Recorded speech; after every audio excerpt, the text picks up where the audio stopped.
Halo, selamat siang. Balik lagi dengan saya di Lopins Audio. Di video ini saya akan mengulas dua anyem sekaligus.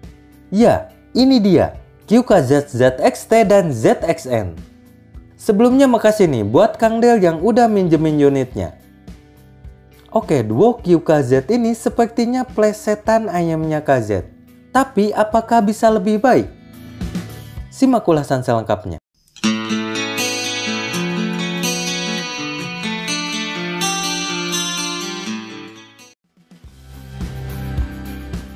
Oke, di video ini saya gak akan bahas box, isi dan kelengkapan, tapi langsung ke fisik dan fittingnya.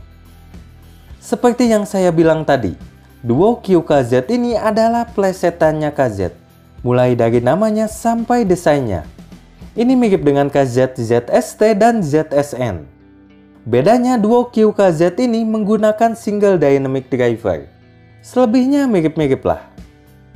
Lanjut bahas build quality-nya. Nah, untuk housingnya yang ZXT menggunakan full plastik, sedangkan ZXN menggunakan kombinasi plastik dan metal di bagian faceplate-nya. Jadi, housingnya ZXN lebih solid dan kelihatan lebih ganteng. Lanjut bahas fittingnya. Kedua ayam ini fittingnya nyaman dan enak dipakai lama-lama.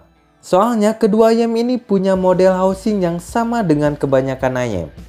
Contohnya seperti EDX, MT1 atau Pika 4. Ya paling beda dikit-dikit saja. Oke, masuk ke audio. Tonal kedua ayam ini bisa dibilang mainstream, yaitu P-shape. Keduanya punya bass yang gede, nampol, dan booming. Ya tipikal bass head lah yang mengutamakan kuantitas bass. Kemudian midnya agak mundur dan agak tipis. Tapi posisi vokalnya gak begitu di belakang dan cukup bersih. Kemudian treble-nya cukup ngencring dan detail. Selain itu ekstensi dan clarity-nya juga bisa dibilang cukup baik. Nah, untuk teknikalitasnya bisa dibilang cukup bagus untuk kelas 100 ribuan. Soundset-nya luas, depth dan imaging-nya juga lumayan. Tapi memang separasinya gak begitu rapi. Oke, lanjut ke perbandingan supaya teman-teman ada gambaran. Oke, jadi apa bedanya nih ZXT dan ZXN ini? Nah, bedanya bass ZXT sedikit lebih boomy lagi. Sedangkan ZXN punya treble yang lebih rapi. Untuk lain-lainnya sangat mirip. Oke, lanjut lawan Pika 4 bed lama. Sebenarnya saya gak mau bahas ini. Soalnya Pika 4 bed lama udah gak ada di pasaran. Dan kalaupun ada, Pika 4 ini QC-nya jelek untuk masalah tuningan. Lebih tepatnya beda bed bisa beda tuningan. Jadi bisa dibilang gacha. Tapi ini sedikit gambaran saja. Nah, Pika 4 ini punya tona yang lebih balance, lebih warm, dan lebih bassy. Vokalnya lebih tebal dan lebih natural. Namun treble-nya kalah detail dengan ZXT dan ZXN. Begitupun dengan teknik dan resolusinya. Pika 4 di bawah kedua ayam ini. Lanjut lawan EDX Pro. Sama-sama P-shape dan bass head. Bedanya EDX Pro punya bass yang paling boomy dibanding ketiganya. Dan vokalnya lebih tipis. Sedangkan kedua ayam ini lebih minim sibilan, treble-nya lebih rapi, dan picking-nya lebih minim. Namun untuk teknikalitasnya saya bisa bilang sekelas lah. Jadi buat saya ZXT dan ZXN sedikit lebih baik dibanding EDX Pro. Lanjut lawan yang lebih murah, yaitu AK6 Pro. Untuk tonalnya agak mirip, sama-sama P-shape.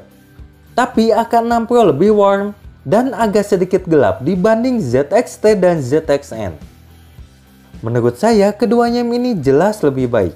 Punya kualitas bass yang lebih baik, vokalnya lebih jelas, treble-nya lebih detail, dan teknikalitasnya lebih baik. Oke, kesimpulannya QKZ ZXT dan ZXN ini adalah ayam bass head lainnya di kelas 100 ribuan. Tidak ada yang spesial memang, tapi cukup bagus. Fisiknya cukup solid, terutama yang ZXN. Fittingnya nyaman, mic-nya juga bagus sama dengan AK6 Pro. Soalnya pakai kabel yang sama. Dan kualitas audio kedua ayam ini sedikit lebih baik dibanding EDX Pro. Jadi menurut saya ini worth it buat dicoba. Apalagi buat teman-teman yang basshead. Nah, buat saya lebih suka ke ZXN. Adapun kelemahannya yaitu sedikit sibilan dan agak sedikit picky. Tapi bukan yang tajam dan masih sangat bisa ditoleransi. Kelemahan lain buat saya yaitu QKZ agak jiplak KZ atau CCA. Saran saya sih buat QKZ, mending bikin nama dan desain yang beda. Selain itu, cobalah naik kelas, jangan main di sini-sini aja. Siapa tahu bisa lebih fenomenal melebihi Pika 4. Oke, sampai di sini dulu dan salam Lopins Audio.